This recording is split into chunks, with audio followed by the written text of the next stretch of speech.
Nama Om Vishnupadaya Krishna Prestaya Bhutale Srimati Bhaktivedanta Swami Iti Namane.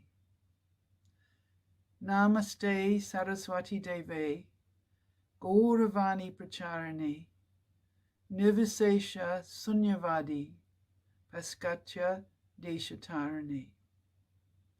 Shri Krishna Chaitanya Prabhu Nityananda Shri Advaita Gadadhar Srivas Adi Gaura Bhakta Vrinda. Hare Krishna, Krishna Krishna, Hare Hare, Hare Rama, Rama Rama, Hare Hare. So, it is my great opportunity tonight. So it is my great opportunity to share with you something about Srimati Radharani. Radhastami is my favorite day of the year. You know, Srila Prabhupada, he was very fond of saying, this is my favorite. When he would go from one temple to another, he would reach the temple and he would say, this is my favorite temple. And then he would go to the next temple and say, this is my favorite temple. And it would seem in a sense as if he was just giving encouragement or even flattery, which is certainly part of what he was trying to achieve. But the nature of spiritual reality is that there are so many favorites, and they're all favorites at an appropriate moment. And practically speaking, if our consciousness was situated on the spiritual plane, we could experience all those favorites at the very same time. This is what we have to look forward to. So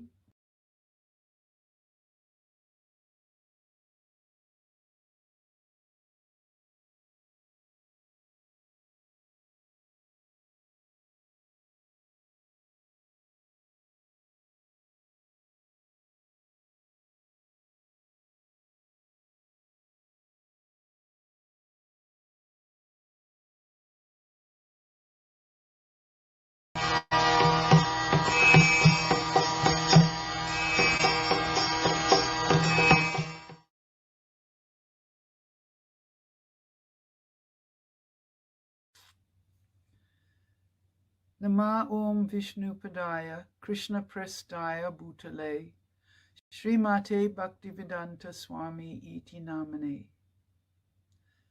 Namaste Saraswati Devi Gauravani Pracharane Nirvisesha Sunyavadi Paskatya Deshatarane. Shri Krishna Chaitanya Prabhu Nityananda Shri Advaita Gadadhar Srivas Adi Gaura Bhakta Vrinda. Hare Krishna, Krishna Krishna, Hare Hare, Hare Rama, Rama Rama, Hare Hare.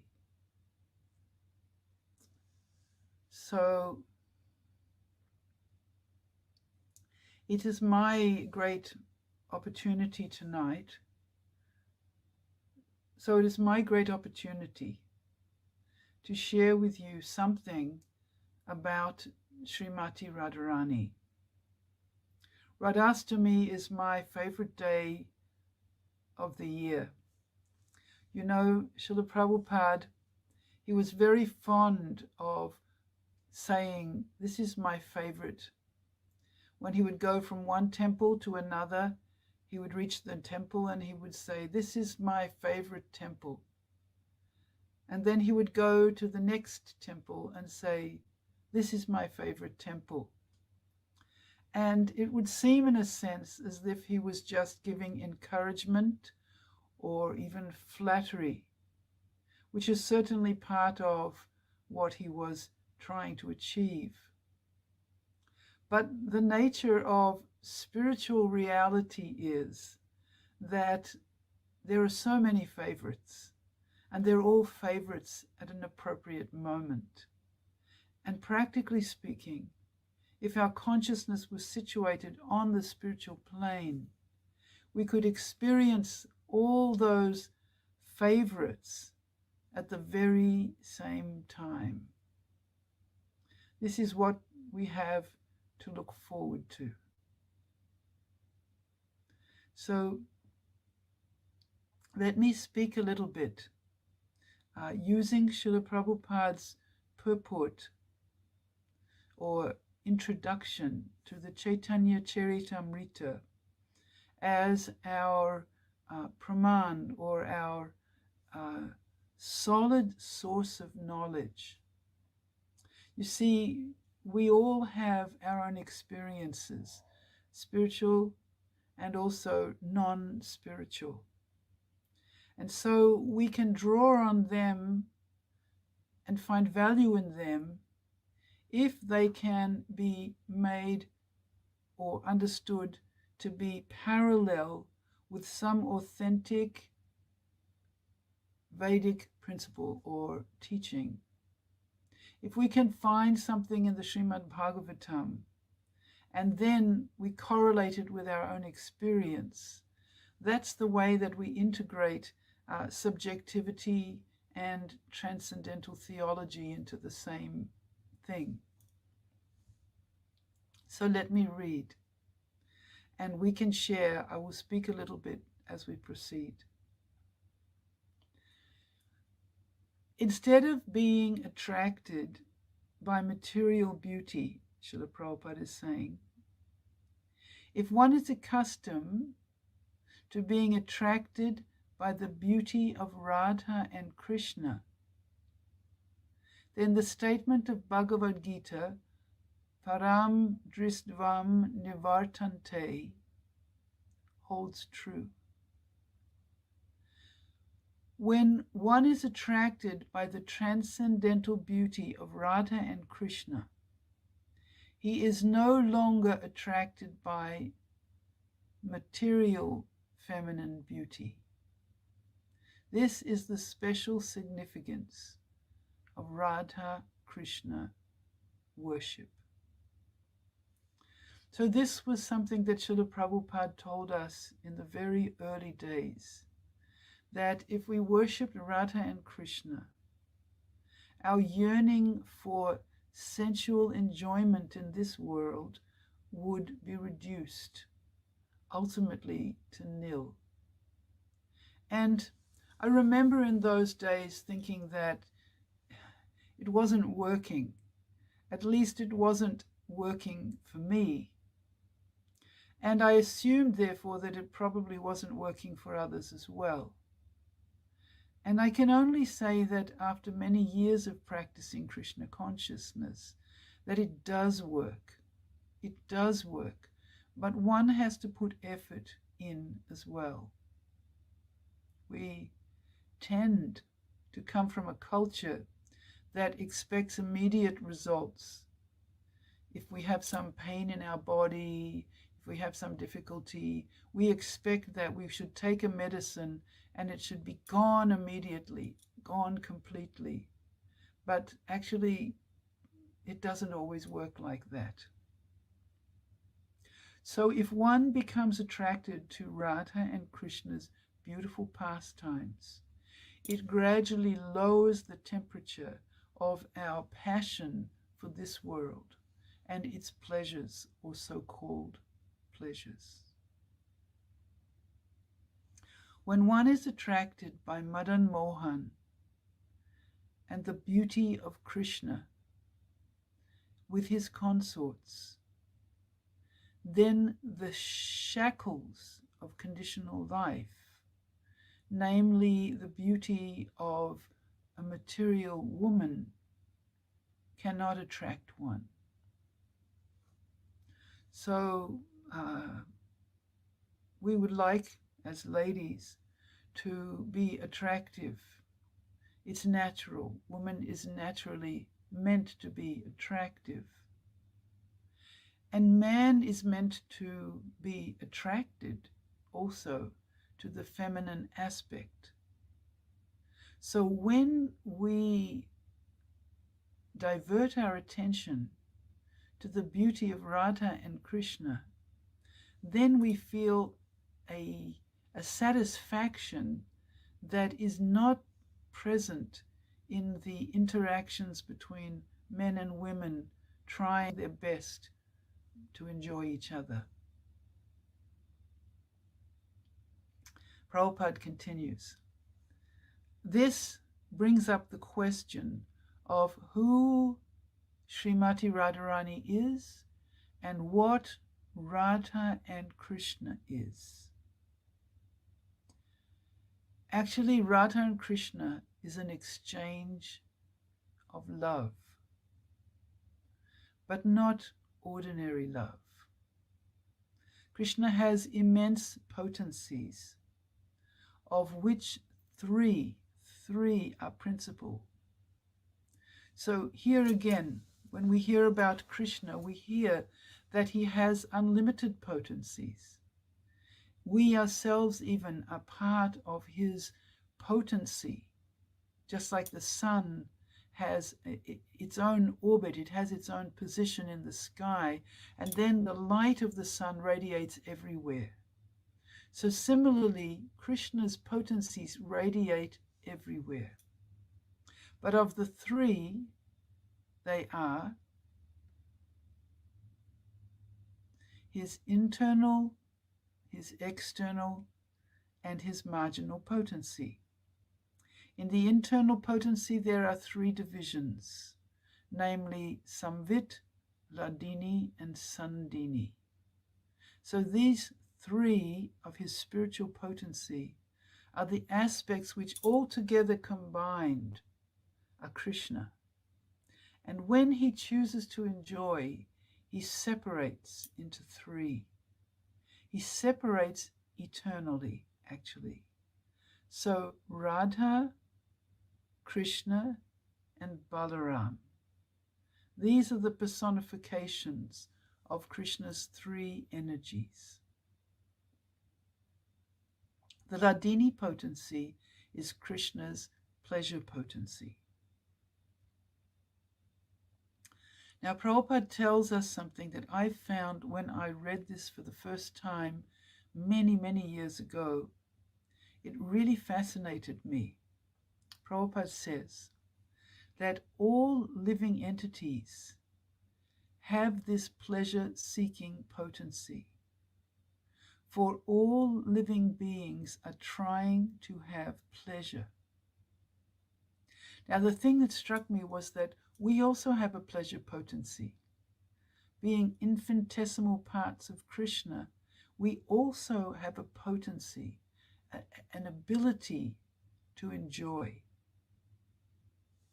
Prabhupada says, this is the very nature of the living entity, to enjoy. In fact, there is no enjoyment actually existing within the body. If we think about it for a moment, the body itself is like our clothes. There's no happiness existing in this cloth. This cloth doesn't dance. This cloth doesn't cry. This cloth is material. And in the same way this cloth is material, this body is also material. And so the body doesn't actually isn't the experiencer of the enjoyment. I touch my hand, I feel that experience through the nervous system to the brain. But the brain is not the experiencer. The living being is the experiencer of touch, taste, feel, and so on. We have the potency to enjoy, but we ourselves are the one who is doing the enjoyment of the experience. At present, we are trying to enjoy our pleasure potency by means of the body in the material condition. By bodily contact, we are attempting to derive pleasure from material sense objects. We touch them, they feel soft to the touch, they feel warm to the touch, they feel cool to the touch, they feel divinely sweet to the touch. This is our pleasure potency. But we should not entertain the nonsensical idea. Now here's something very important. We should not entertain the nonsensical idea that Krishna, who is always spiritual, also tries to seek pleasure on the material plane. So this is a very important point, and we as Vaishnavas have heard this part of our philosophy, and we accept it in one sense. But still we can have a lingering contamination when we see or hear about the pastimes of Radha and Krishna, that they are very similar to the pastimes that we see of men and women in this world. So therefore, in the beginning of our Krishna consciousness, we should not hear very much about Radha and Krishna's beautiful romantic pastimes. We even establish, to begin with, the sense, which is accurate and given to us by Srila Prabhupada, that Radha and Krishna are the supreme, you could say, father and mother of all of us. And then, as we advance, then we get to hear more about Radha and Krishna's actual position and their actual pastimes in Sri Vrindavan Dham.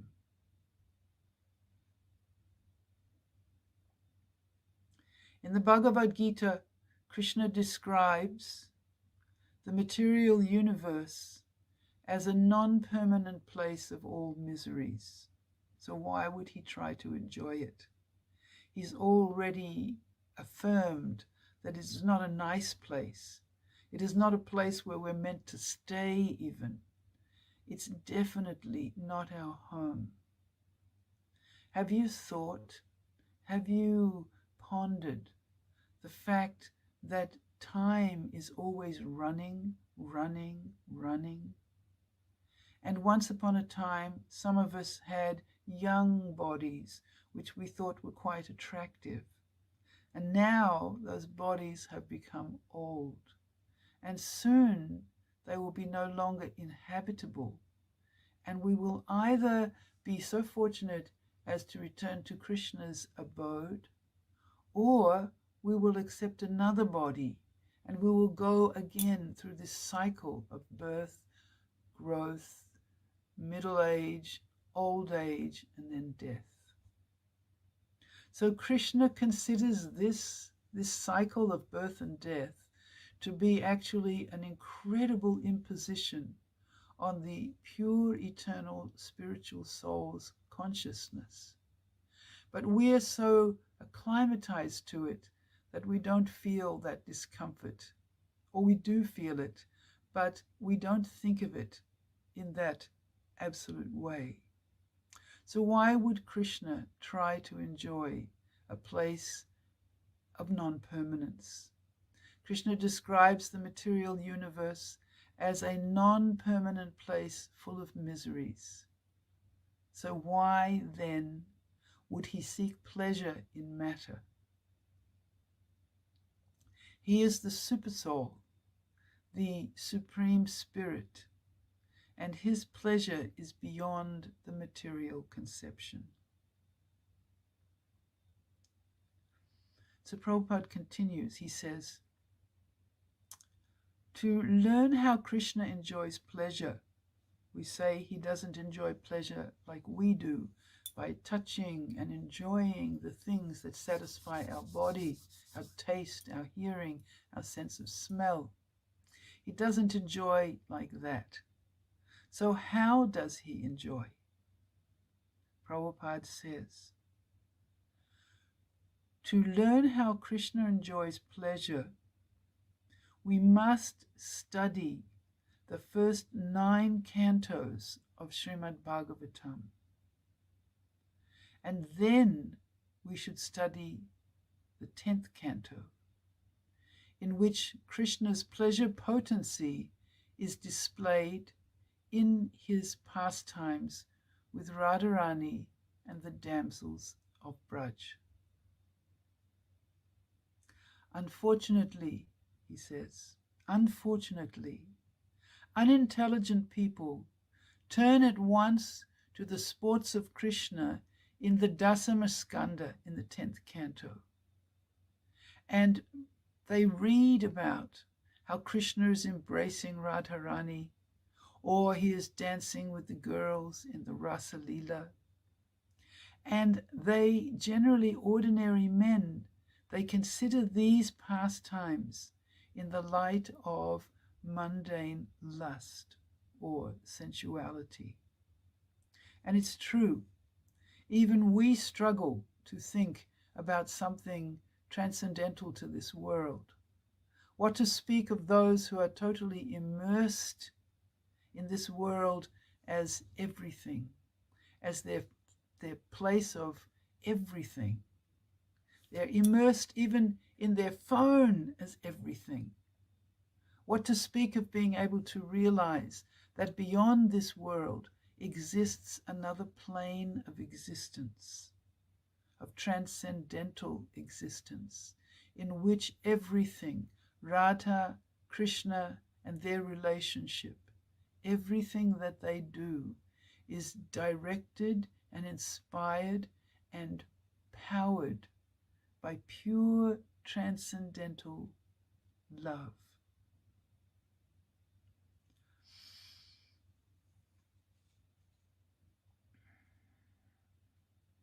So ordinary people, they foolishly think that Krishna is like themselves, and that he embraces the gopis just as an ordinary man embraces a young girl.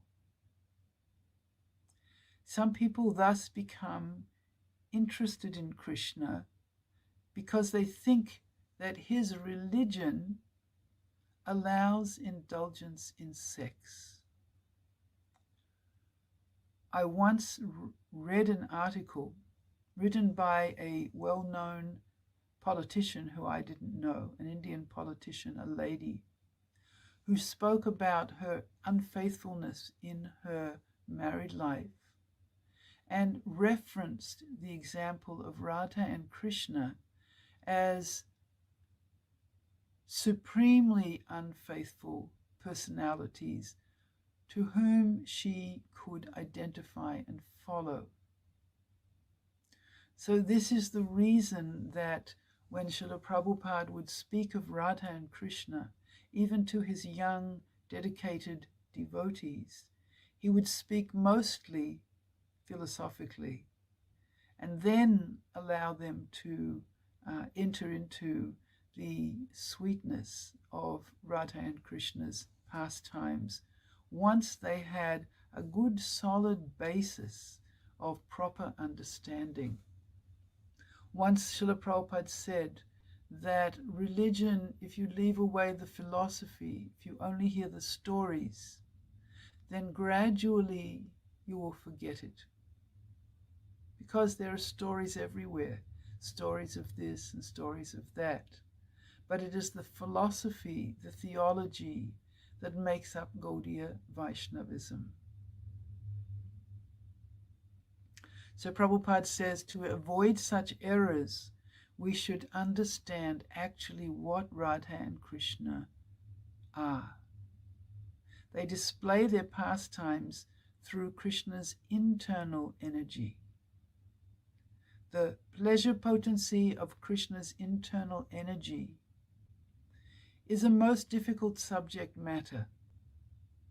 And unless one understands what Krishna is, he cannot understand it.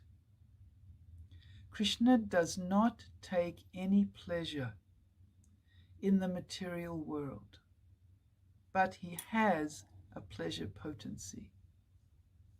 So for many people, they think of gods, many gods, mythology, and Krishna is one of those gods, and Krishna enjoys as a human enjoys. This is an ignorance, a misconception. And some people think that Krishna is alone, God is alone. He can't do anything. He's the source of everything. He's a power source, but he has no activities, no personality. And to imagine that he has a pleasure potency, or you could say a partnership, would defile their understanding of the Supreme. And thus Vrindavan becomes a most astonishing place, even in India, because there are so many religions, so many pious people in the world, so many devoted people in all countries of the world, praying to the Supreme, praying for service, praying for advancement.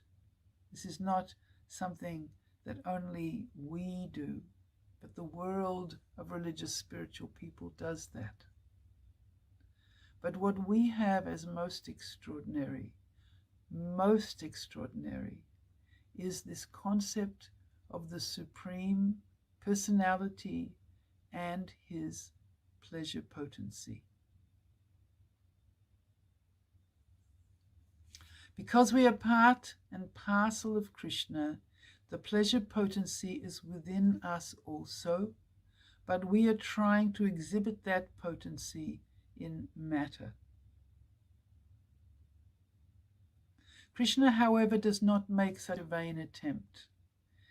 The object of Krishna's pleasure potency, the object of Krishna's pleasure is Radharani.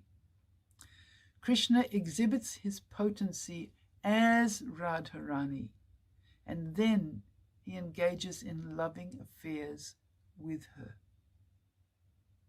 So Radha and Krishna are non-different from each other. But for the sake of Krishna's pleasure, he exhibits himself in these two forms, as Radha and Krishna. And they act independently, inconceivably. And they have their own functions and their own personalities and their own identities. But they are non-different than Krishna himself. In other words, Krishna does not take any pleasure in this external energy, but he exhibits his internal energy, his pleasure potency, as Radharani, and then he enjoys with her. Thus Krishna exhibits himself as Radharani in order to enjoy. Of the many extensions, expansions, and incarnations of the Lord, this pleasure potency is the foremost and chief. So Radha is the foremost of all the transcendental personalities connected, interconnected with Sri Krishna himself. It is not that Radharani is separate from Krishna. Radharani is also Krishna, Srila Prabhupada is speaking now. For there is no difference between the energy and the energetic. Without Radha, there is no meaning to Krishna. And without Krishna, there is no meaning to Radha. Because of this, the Vaishnava philosophy, first of all, pays obeisances to and worships the internal pleasure potency of the Supreme Lord. Thus the Lord and his potency are always referred to as Radha and Krishna.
Hare Hare, Hare Rama, Hare Rama, Rama Rama, Hare Hare. So it is Krishna's internal pleasure potency who we are seeking the benediction from. We are seeking from her that she may somehow or another bestow on us the opportunity to love and serve Krishna, following her, pleasing her, but pleasing Krishna at the same time. So I'd just like to finish my presentation with a spontaneous little moment with my puppets.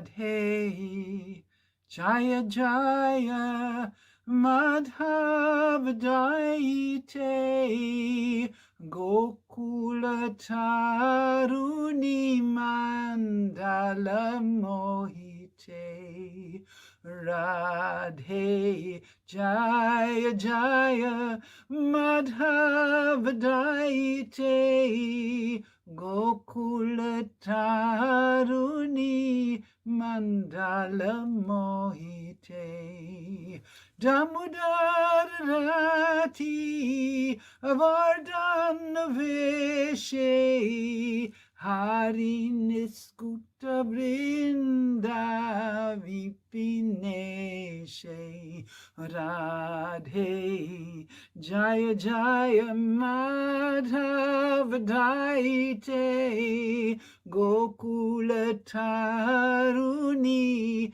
Mandala Mohite Vishavanudati Navashashileke Lalita Sakhi Guna Ramita Vishake Radhe Jaya Jaya Madhava Daite Gokula Taruni Mandala Mohite Karunam Karumai Karunam Varite Sanaka Sanatana Varnita Charite Radhe Jaya Jaya Madhava Daite Gokula Taruni Mandala Mohite. Srimati Radharani ki jai. Shri Radha Shamasundar ki jai. Gaur Premanandi Hari Hari Hari Bo.